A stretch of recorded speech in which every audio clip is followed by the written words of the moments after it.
Бүгүн 23 январ күнгө ишемби Супер ТВ ушул сааттарга алынган жаңылыктардын топтому менен түз эфирде тааныштырат. Саламатсыздарбы, студияда мен Тахмина Кенжебек кызы. Медицина кызматкерлери кайрылуу жасашты. Биз колдоого жана коргоого муктажбыз. Эльвира Сурабалдиева медбарондор креслолору үчүн корко башташты. Туура кылышат. Садыр Жапаровдун инаугурациясында артиллериялык аскер техникасы колдонулат. Сооронбай Жээнбековдун каргашасы азаптуу июль болобу. 2020 жыл боюнча бирдиктүү салык декларациясын кабыл алуу башталды. Орус бийлиги Навальныйды колдоп митингге чыккандарды камакка алууда. Microsoft'тун негиздөөчүсү Билл Гейтс коронавирус каршы эмдөө алды. Ушул жана башка жаңылыктар менен алдыда кененирээк тааныштырабыз. Кыргыз өлкөсүндөгү медицина кызматкерлери учурдагы өлкө башчынын милдетин аткаруучу Талант Мамытовго Коопсуздук кеңешинин катчысы Рыскелди Мусаевке, өкмөт башчынын милдетин аткарып жаткан Артем Новиковго жана Саламаттыкты сактоо министрлигинин коомдук кеңешинин төрайымы Бактыгүл Исмаиловага кайрылуу жолдошту. Кайрылууда акыркы күндөрү медицина кызматкерлерине карата коронавирус пандемиясынан улам басым көрсөтүү күчөп кеткени, ал эми COVID-19 жараткан коркунучтун жоюла электиги тууралуу сөз болот. Жетекчилерден тартып катардагы кенже медициналык кызматкерлерге чейин кыргыз медиктери согуш талаасында. Күрөш али бүтө элек. Андыктан басым кысым көрсөтүүнү токтотууну талап кылабыз. Биз колдоого жана коргоого муктажбыз деп айтылат кайрылууда. Буга чейин жакшы иликтенбеген, тааныш болбогон коркунучтуу вирус менен ириде биз бет келдик, өзүбүздүн жана жакындарыбыздын өмүрүн коркунучка салдык. Бирок кесиптик жана жарандык жоопкерчилик бизде баарынан жогору болду. Биз тийиштүү медициналык каржылык шарты жок, согуштун абалындагыдай шартта иштедик. Айлап үй бетин көрбөдүк, суткалап иш ордунан жылбадык дешет медиктер. Мындай кайрылууга акыркы күндөрү коомчулукта, саясатта, өлкө башчылыгында күчөп кеткен коронавирусту туура эмес дарылашкан деген өңдүү сындар тийиштүү көзөмөл органдарына козголгон кылмыш иштери себепчи болгону айтылууда. Кыргыз медицина кызматкерлери вирустан каза тапкан жарандардын жакындарын тымызын тукуруу жүрүп жатат деп тынчсызданышууда. Эльвира Сурабалдиева медицина кызматкерлеринин кайрылуусуна карата жооп узатты. Вице-премьер бул кайрылууну мамлекеттик ооруканаларды жеке кеңсе, жеке ишканаларга айлантып алган медбарондордун элдин көңүлүн башка жакка буруу, креслолорун сактап калууга аракеттери катары сыпаттады. Креслолору үчүн коркоо башташкан көрүнөт, туура кылышат. Ведомстволор аралык комиссия түзүлгөндөн бери айтып келе жатам. Дагы айтам, бул иликтөөлөрдөн катардагы бир дагы медицина кызматкери тартпайт. Эл жайдын аптабында вирустан боо түшүп кырылып жатканда, мед кызматкерлер сиздердин жетишсиздигинен вируска кабылып жатканда донор волонтерлордон келген гуманитардык жардамдарды сатып байгандар сөзсүз жазасын алышат. Тийиштүү органдардын колу жетпесе Кудай алдында жооп беришет. Убактысы келет. Саламаттыкты сактоо системинде башаламандык жана шалаакылык күчүндө, а бизде болсо пандемиянын 3-чү толкуну күтүп турат. Кайсы бир чиновниктерден улам бюджеттен пандемия менен күрөшүүгө деп бөлүнө турган миллиондор тилекке каршы карапайым жарандарга кайра эле жетпейт. Канчалаган миллиондор келгенин, канчалаган миллиондор катардагы врачтарга жетпей айланып өтүп кеткенин билсеңер эле деп кейит вице-премьер.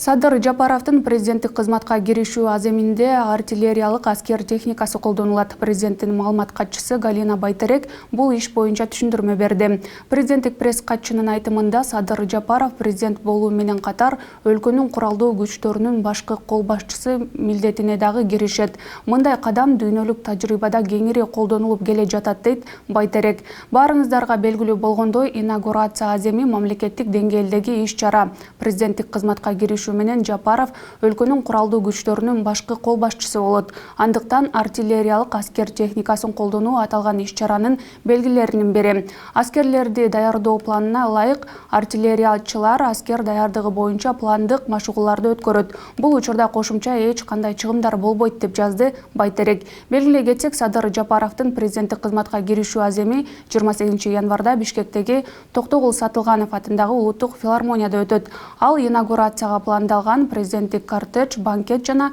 башка ыксыз чыгымдардан баш тарткан.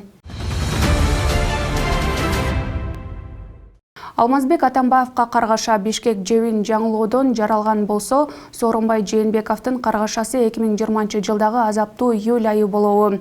Дал ушундай суроону коомчулук коюп турган кезде кечээ Акипресс сайтына мамлекеттик каттоо кызматынын маалыматы жарыялангандан бери Кыргыз өлкөсүндө өлүм житим стабилдүү түрдө 2006 жылдан тартып жылдан жылга азайып келе жатса, 2020 жылы кескин түрдө 20,6% өсүп кеткен. Өткөн жылы Кыргыз 40,156 жаранынан айрылган. Мурдагы жылдардагы өлүм сандарына салыштырганда 2020 жылы 6800 адамга өлүм көп катталган. Мында де-факто коронавирус пандемиясы Кыргызстанга 6800 өмүргө тете болду деп жыйынтык чыгарууга болот деп жазат басылма. Пандемия маалындагы тийиштүү органдардын ишин иликтеп жаткан мекемелер аралык комиссиянын жетекчиси, вице-премьердин милдетин аткаруучу Эльвира Сурабалдиеванын комментарийи дагы ойго салат.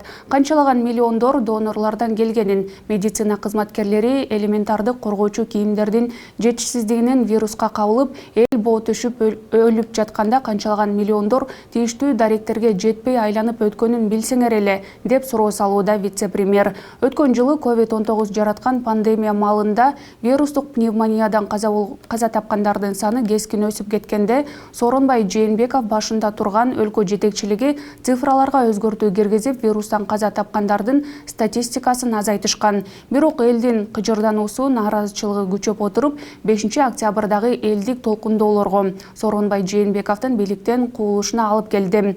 Мына ошондон улам Сооронбай Жээнбековдун экс-президент макамына, кол тийбестик коргоосуна жана мамлекеттин эсебинен каржыланышына карата нааразычылык күчөп баратат. Учурда өлкө башына келген Садыр Жапаров жана Камчы Бекташиевден бул маселе боюнча адилеттүүлүктү талап кылгандар көбөйүүдө. Анткени Сооронбай Жээнбеков бир нече ирет ковид боюнча абал жеке менин жана коопсуздук кеңешинин көзөмөлүндө турат деп айтып келген. Мамлекеттик салык кызматы 2020 жыл боюнча бирдиктүү салык декларациясын кабыл алууну баштады. Бул тууралуу мамлекеттик салык кызматынан билдиришти.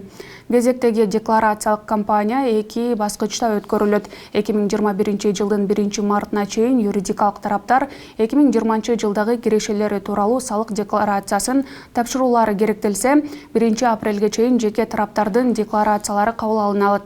Декларацияда тараптардын экономикалык ишмердүүлүгү, кыймылсыз мүлктөр жана жер тилкелери тууралуу маалыматтар дагы камтылышы керек. 2021 жылдын 1 мартына чейин Кыргызстандын аймагында ишмердүүлүк жүргүзүп келе жаткан чет өлкөлүк уюмдар дагы салык декларацияны тапшырышы керек. Ал эми 1 апрелге чейин мамлекеттик жана муниципалдык кызматкерлер, жеке ишкерлер, ошондой эле патенттик негизде салык төлөөчүлөр, салык төлөнүүчү турак жай же унаа сыяктуу кыймылсыз жана кыймылдуу мүлк ээлик кылган жеке адамдар, юридикалык жакты түзбөстөн иштеп жаткан дыйкан жана фермердик чарбалар дагы бирдиктүү салык декларациясын тапшырууга тийиш.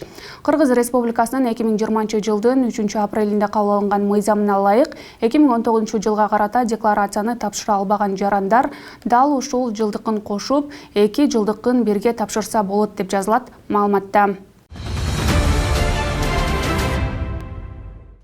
Сот Клара Сооронкулованын арызын канааттандырган жок. Бүгүн 23 январда Бишкектин административдик соту Конституциялык палатанын мурдагы судьясы президентке талапкерлердин бири Клара Сооронкулованын арызын канааттандыруудан баш тартты. Сооронкулова Бишкек административдик сотуна борбордук шайлоо комиссиясынын үстүнөн арыз менен кайрылган болчу. Анда Клара айым борбордук шайлоо комиссиясынын 10 январда мөөнөтүнөн мурда өткөрүлгөн президенттик шайлоонун натыйжасын аныктоо жөнүндө токтомун мыйзамсыз деп табууну суранган. Соттун терс чечимин алган Сооронкулова жогорку сотко кайрыла турганын айтты. Эскерте кетсек, мөөнөтүнөн мурда өткөрүлгөн президенттик шайлоодо 17 талапкер катышып, Садыр Жапаров 79,2% добуш менен жеңишке жеткен.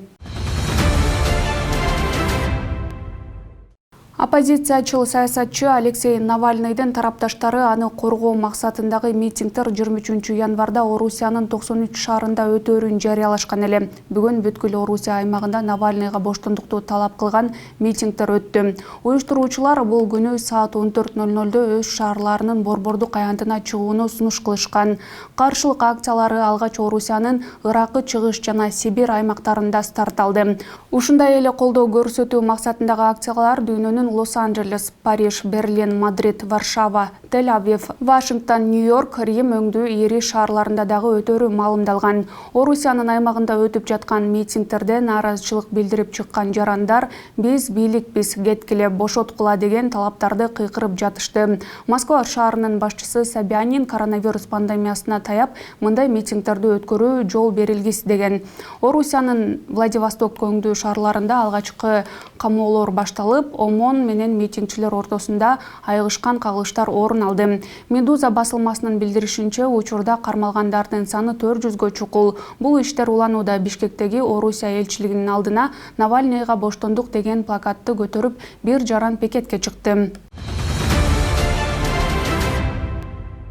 Microsoft компаниясынын негиздөөчүсү Билл Гейтс коронавируска каршы эмдөө алганын өзүнүн Twitter баракчасына жарыялады.